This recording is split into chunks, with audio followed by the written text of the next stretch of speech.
Nós vamos fazer leitura da palavra de Deus lá em Apocalipse, capítulo 2, do versículo 1 ao versículo 7. Nos diz assim: escreve ao anjo da igreja que está em Éfeso, isto diz aquele que tem na sua destra as 7 estrelas, que anda no meio dos 7 castiçais de ouro. Eu sei as tuas obras e o teu trabalho e a tua paciência, e que não pode sofrer os maus, e puseste à prova os que dizem ser apóstolos e não são, e tu o achaste mentirosos, e sofreste, e tens paciência, e trabalhaste pelo meu nome, e não te cansaste. Tenho, porém, contra ti que deixaste a tua primeira caridade. Lembra-te, pois, donde caíste, e arrepende-te, e pratica as primeiras obras.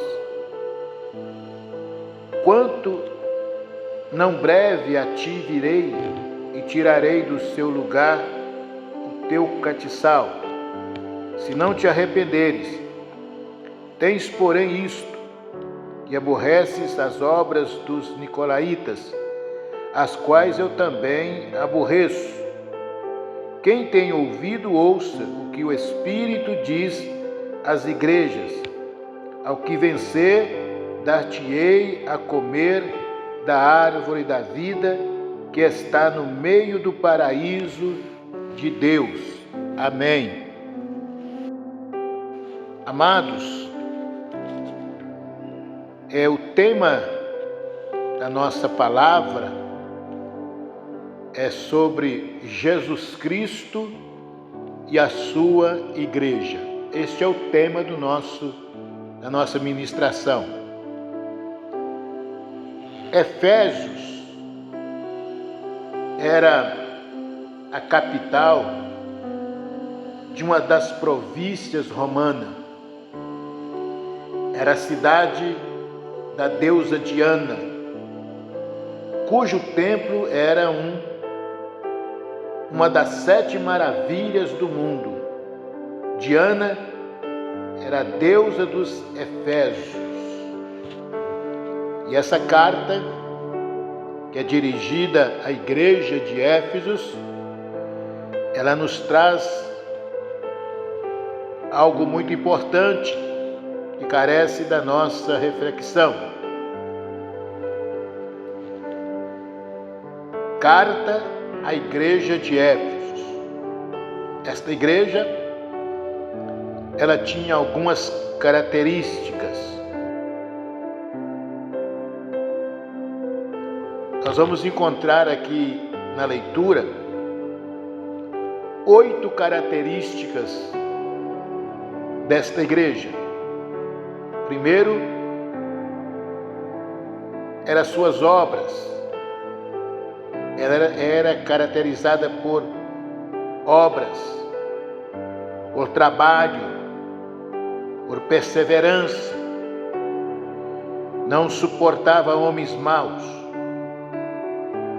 Havia posto à prova os que se declaravam apóstolos, mas não eram, e foram achados mentirosos.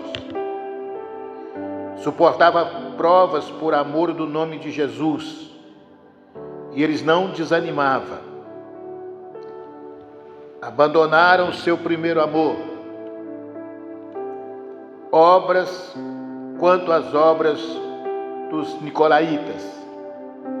Então nós vamos encontrar aqui 7 características desta igreja. A carta começa e é dirigida ao anjo daquela igreja. Começa o texto dizendo: ao anjo da igreja de Éfeso escreve. Não nos parece haver dúvida de que esse anjo, a quem o Senhor Jesus endereça a carta, seja a figura do dirigente da igreja, pois cada um deles representa a igreja que dirige. O líder de cada igreja tem grande responsabilidade diante de Deus por cada ovelha que faz parte do seu aprisco. O líder é o representante do Senhor Jesus diante da congregação que cuida, pois para isso foi chamado e ungido. Foi chamado e ungido.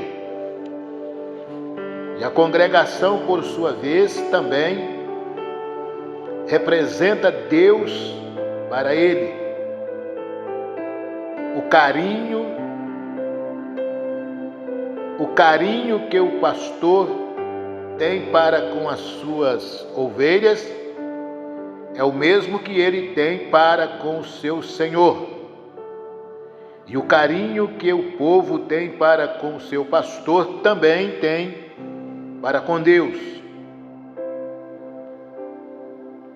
Não podemos nos esquecer que entre as ovelhas está a própria família do pastor, isto é, sua esposa e filhos. A sua esposa tem que ser a sua primeira ovelha, seus filhos a segunda e a igreja a terceira. Isso não quer dizer que a sua esposa deve ser a primeira a ser servida e em segundo os filhos, não, mas sim a primeira que deve ser cuidada, a fim de que ele tenha uma auxiliadora habilitada para tratar dele mesmo, dos filhos e finalmente da casa. A partir daí, então, ele estará em condições para dar tudo de si em favor da igreja. A família do pastor é a prova mais evidente se ele é um homem de Deus ou não. A Bíblia afirma que o servo de Deus tem de saber governar bem a sua própria casa, criando seus filhos sobre disciplina e com todo respeito, não dado ao vinho, não espancador, não cobiçoso, de torpe ganância, mas moderado, não contencioso, não avarento, que governa bem a sua própria casa, tendo seus filhos em sujeição, com toda a modestia. Porque se alguém não sabe governar a sua própria casa, terá cuidado da igreja de Deus? Paulo faz essa pergunta em Timóteo 3, 4 e 5. A própria família, especialmente o casamento, tem sido a razão porque muitos ministros do Evangelho têm sido fracassados em seus respectivos ministérios. Muitos deles têm a vida correta diante da igreja, pois não roubam, não adulteram, não mentem, não fazem nada de errado. Porém, o coração deles não tem sido totalmente leal ao Senhor. É o caso do anjo da igreja de Éfeso. Ele tinha obras, trabalhos, perseverança, não suportava homens maus, colocou à prova os falsos apóstolos e os achou em mentiras. Ele suportava provas por amor do nome de Jesus, e não se deixou desanimar, e também odiava as obras dos nicolaítas, as quais o Senhor também odiava. No entanto, abandonou o primeiro amor. É justamente isso que tem ocorrido na vida de muitos homens de Deus. Eles têm apenas suportado a vida conjugal. A frieza no relacionamento com a sua esposa tem refletido no seu trabalho ministerial e também na sua comunhão com Deus. Se eles não têm sido sacerdote dentro de sua própria casa, como poderá ser na igreja de Deus? E isto muito tem colaborado para que o trabalho espiritual seja feito mais na base de força do próprio braço do que no poder do Espírito Santo. Na carta endereçada ao anjo de Éfesos, o Senhor lhe censura o abandono ao primeiro amor, o desprezo àquele amor primitivo, como o amor de lua de mel, que havia para com ele. Aquele que um dia passaram por esta experiência do primeiro amor, sabe muito bem o que isso significa.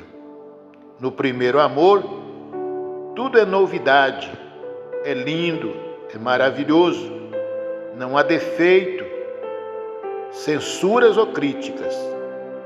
Tudo é perfeito, porém, com o tempo, vêm as descobertas ingratas e começam a surgir os defeitos, as críticas, as cobranças, os desvios de conduta.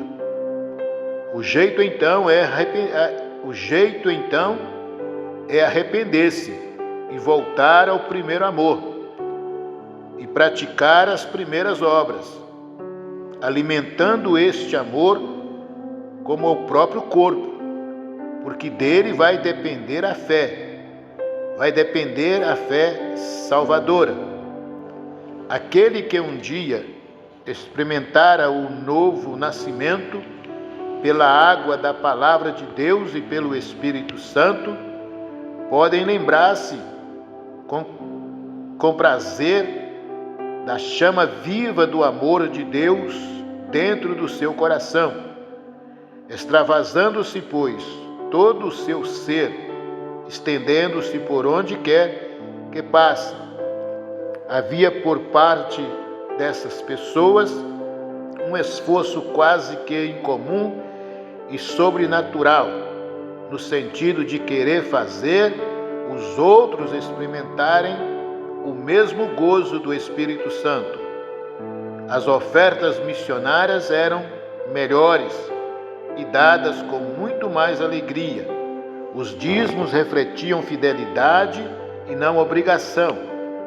Havia compreensão para com os fracos na fé, e o perdão transbordava por causa deste imenso amor. O Senhor Jesus era o primeiro em tudo, e não havia tempo para a poeira acumular sobre a Bíblia. Pelo contrário, esta era surrada devido ao manuseio constante, e em todo o tempo havia comunhão com Deus, através da oração. Na verdade, no primeiro amor, todo o trabalho era feito no poder do Espírito de Deus. O responsável pela igreja de Éfesos retrata o caráter de muitas igrejas e cristãos que imaginam que pelo fato de fazer alguma coisa para o Senhor Jesus, tal como evangelizar, pregar, orar e visitar os aflitos em geral, estão acumulando o seu crédito para com Ele. O fazer a obra de Deus não é tão importante quanto o ser um verdadeiro cristão segundo o coração de Deus. Na sua mensagem à primeira igreja, o Senhor deixa isso muito claro. Naquela igreja havia obras, mas lhe faltava frutos. O primeiro amor havia sido desprezado. Muitos cristãos têm vivido assim, infelizmente, preocupados em mostrar serviço e não o caráter do Senhor Jesus. Em outras palavras, estão tentando encobrir seus maus hábitos com obras, iludindo-se a si mesmo. Mas aquele que anda no meio da igreja tem pesado seus corações para dar a cada um segundo as suas obras. Éfesos manifestava um trabalho de quantidade e não de qualidade. A quantidade de serviço apresentado pelo responsável de Éfeso não tinha qualidade, porque lhe faltava o primeiro amor. Por mais intensa que seja a tarefa da igreja, se não tiver amor, de nada adianta. Assim diz o apóstolo Paulo em 1 Coríntios 13:2. Poderia ter o dom de anunciar mensagem de Deus, ter todo o conhecimento, entender todos os segredos e ter tanta fé que até poderia tirar os montes do seu lugar. Mas, se não tivesse amor, eu não seria nada. Graças a Deus. Tenho, porém, contra ti que deixaste o teu primeiro amor. Os inúmeros compromissos que o pastor ou membros vai assumindo dentro ou fora da igreja tende a afetar prejudicialmente o seu relacionamento pessoal com o Senhor.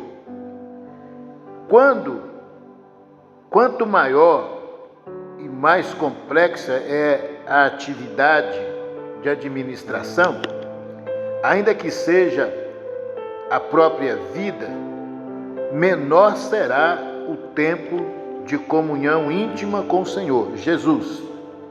Não será isso o abandono ao primeiro amor? É claro que não. Não podemos nos eximir de certas atividades seculares, porém, não precisamos nos comprometer com elas.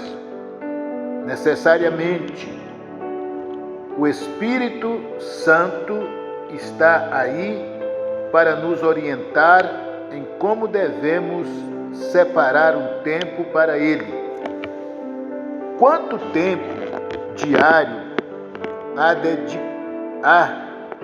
de dedicação à leitura da Palavra de Deus e à comunhão com o Senhor Jesus Cristo, através da nossa oração e do nosso louvor hoje? E quanto tempo havia quando aconteceu a nossa conversão? Qual o motivo desse distanciamento entre o que era e o que é hoje? Arrependimento. O arrependimento é o único caminho de volta para Deus. Às vezes, a pessoa tem um sentimento de remorso por ter cometido algo de errado e pensa que isso é suficiente para o perdão de Deus. Ora, foi este justamente o sentimento que aconteceu a Judas Iscariotes. Depois de sua traição, no entanto, ele não impediu que ele precipitasse se suicidasse. Remorso ou sentimento de culpa não é arrependimento, que significa mudar de direção. Arrependimento é um sentimento de pesar seguido de atitude contrária à ação errada. Basicamente, o arrependimento requer 5 atitudes da nossa parte. A primeira atitude é o reconhecimento do pecado. A segunda atitude é de repúdio ao pecado. A terceira terceiro reconhecimento é declarar o pecado ao Senhor Jesus. Declarar é confessar. Confessar os pecados a Jesus. A quarta atitude é de abandonar o pecado. E a quinta atitude é não se culpar mais pelo pecado. Podemos então observar isto na ordem do Senhor ao anjo da igreja de Éfeso, quando ele disse: arrepende-te e volta à prática das primeiras obras. Tanto a obediência quanto a desobediência à palavra de Deus tem suas consequências. Cedo ou tarde irá se colher os frutos desta ação, porque esta é uma lei da própria natureza. Colhemos aquilo que plantamos. O arrependimento é voltar à prática das primeiras obras. Era a única condição para que o anjo da igreja de Éfeso se mantivesse em seu lugar. Essa carta é um alerta àqueles que têm sustentado a falsa doutrina da predestinação, ou seja, a doutrina de que Deus escolheu uns para serem salvos, independentemente de sua atitude de fé ou não. Ou seja, que determinada pessoa é salva mesmo que ela não tenha crido em Jesus Cristo de forma correta. Ninguém sabe se é salvo, ou somente saberás quando chegarmos diante de Deus.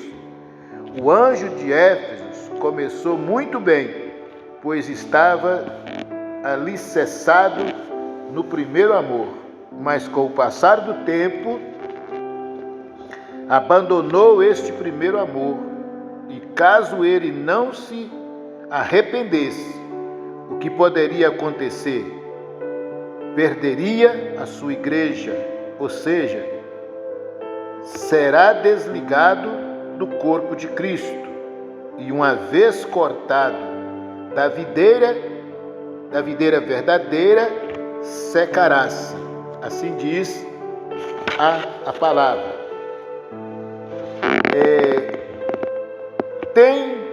Tens, porém, isto, que aborreceis as obras dos nicolaítas, as quais eu também aborreço.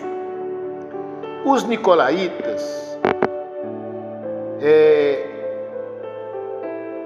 nicolaítas no grego, que significa destruição do povo, eram pessoas que, apesar de crerem em Jesus, acreditava também na possibilidade doutrinária de conciliar as obras da carne, fornicação e luxúria, com o fruto do Espírito Santo. Admitiam pecados sexuais porque alegava que eles iriam desaparecer com o tempo, sendo que isso contraria totalmente a palavra de Deus, que diz: as pessoas que têm a mente controlada pela natureza humana acabarão morrendo espiritualmente, mas as que têm a mente controlada pelo Espírito de Deus terão vida eterna e a paz. Por isso, as pessoas que têm a mente controlada pela natureza humana se tornam inimigas de Deus, pois não obedecem à lei de Deus e, de fato, não pode obedecer a ela. As pessoas que vivem de acordo com a sua natureza humana não poderás agradar a Deus. Romanos 8, versículos 6 a 8. Quem tem ouvido, ouça. Aqui está o prêmio final para aqueles que vencerem. O privilégio de participar dos frutos da árvore da vida eterna, mas para vencer é preciso lutar. Ninguém é capaz de conquistar algo sem participar de uma disputa. Em todas as conclusões, as cartas do Apocalipse, sempre encontramos uma promessa para os vencedores.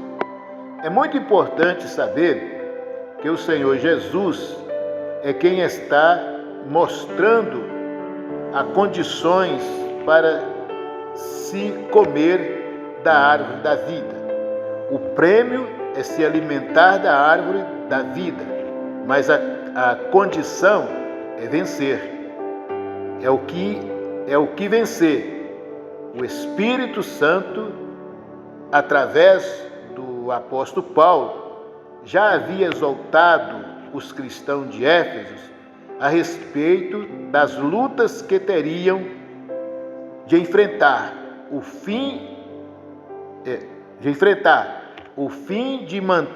fim de manter firme na fé cristã, dizendo em sua carta aos Efésios, para terminar, torne-se